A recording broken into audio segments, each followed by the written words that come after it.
ఒక శిల్పం నుంచి రక్తస్రావం కావడం ఏమిటి? అక్కడ ఒక శిల్పం ఉంటుంది, అమ్మవారి విగ్రహం, కామాఖ్యాదేవి అంటారు.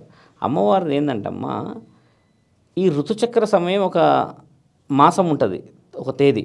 ఆ తేదీకి ముందు రోజు రాత్రి 12 గంటలకి గుడిని మూసేస్తారమ్మా. గుడిని మూసే ముందు ఏం చేస్తారంటే, అమ్మవారి యొక్క ఋతుచక్రం అయ్యే దగ్గర ఒక దారి ఉంటుంది, అంటే గర్భగుడి దగ్గర దారి ఉన్నట్టు ఉంటుంది కదమ్మా. అక్కడి నుంచి క్లాత్, తెల్లటి ఏదైతే క్లాత్ ఉంటుందో ఆ క్లాత్స్ అన్నీ పరిచేస్తారు.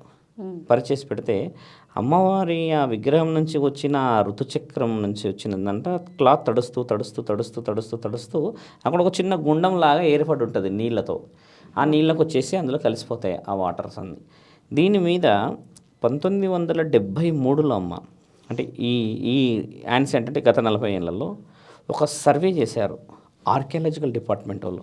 ఎక్కడి నుంచి వస్తుంది, ఇది నిజమా అబద్ధమా, ఏమైనా చేస్తున్నారని చెప్పి 7 రోజులు ఉన్నారు అందులో వాళ్ళు ఈ సర్వే రిపోర్ట్ తీసుకుందామని. కానీ కనిపెట్టలేకపోయారు. మళ్ళీ 17వ శతాబ్దంలో 18వ శతాబ్దంలో కూడా మళ్ళీ ఎంక్వైరీకి వెళ్ళారు. ఎవరో ఒకరు శాస్త్రవేత్తలు వస్తారు కదా కనిపెట్టడానికి, కనిపెట్టలేకపోయారు ఇక్కడ. అంటే శాస్త్రీయంగా కూడా రుజువు చేయబడ్డ గుడి.